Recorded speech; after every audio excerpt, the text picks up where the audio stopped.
Bonjour. Maintenant, nous allons poursuivre avec la méthodologie de recherche de l'information. Pour pouvoir un petit peu rédiger son PFE, il faut savoir que l'on va rencontrer trois types de sources d'information. Il y a ce qu'on appelle les sources primaires, les sources secondaires et les sources tertiaires. D'accord. Maintenant, la question qui se pose, quand est-ce qu'il faut mobiliser chaque type de source bibliographique? Les sources primaires, on va les utiliser pour comprendre le sujet, c'est-à-dire pour pouvoir tout simplement définir son sujet. Donc, quelles sont ces sources primaires? Il y a les dictionnaires, les encyclopédies, les manuels universitaires ou encore les revues de vulgarisation, ça veut dire la grande presse. D'accord.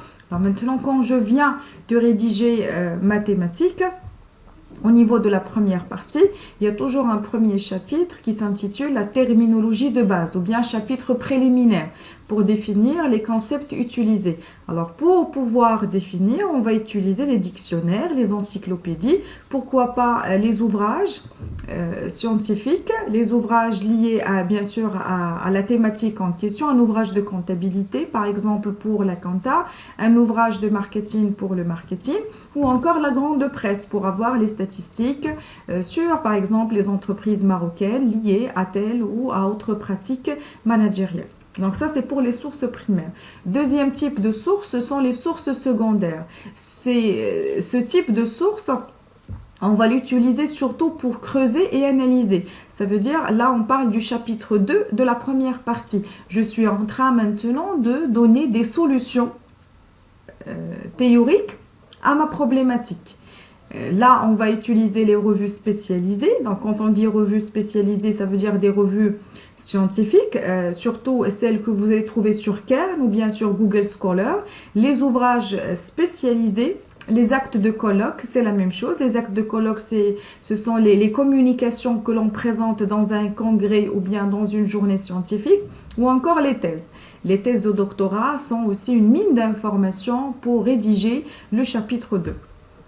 Maintenant, si on a choisi une thématique un peu très actuelle, sur laquelle on ne trouve pas suffisamment d'informations, on peut aller creuser dans les sources tertiaires. Donc vraiment, les sources tertiaires, c'est pour les thématiques sur lesquelles on ne trouve pas assez d'informations.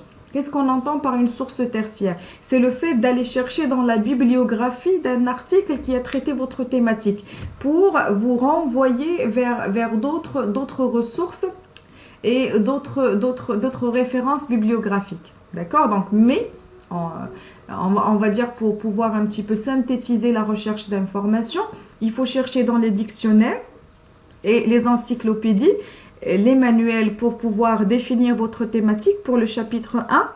Pour traiter le chapitre 2 et pour pouvoir résoudre votre problématique de manière théorique, vous allez creuser via bien sûr les articles scientifiques, via les revues scientifiques comme je vous ai dit, notamment sur Cairn et Google Scholar.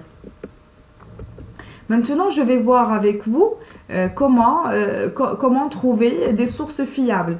La première base de données scientifique qu'il faut mobiliser, ça s'appelle Cairn. C'est une base de données francophone sur laquelle on trouve des références bibliographiques écrites en français.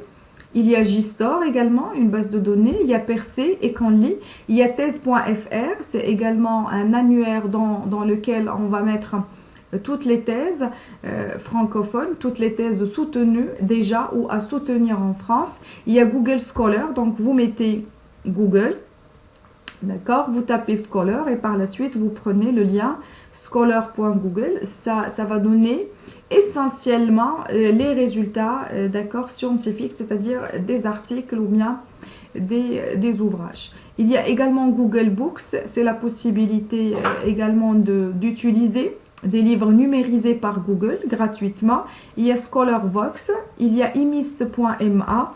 C'est un annuaire qui va vous donner la possibilité de regarder les thèses marocaines et les articles publiés par les revues marocaines. Il y a Web Science également et Sciences Directes, d'accord? Mais si vous voulez, pour ne pas vous perdre, je vous préconise vivement Cairn, Google Scholar, et Google Books.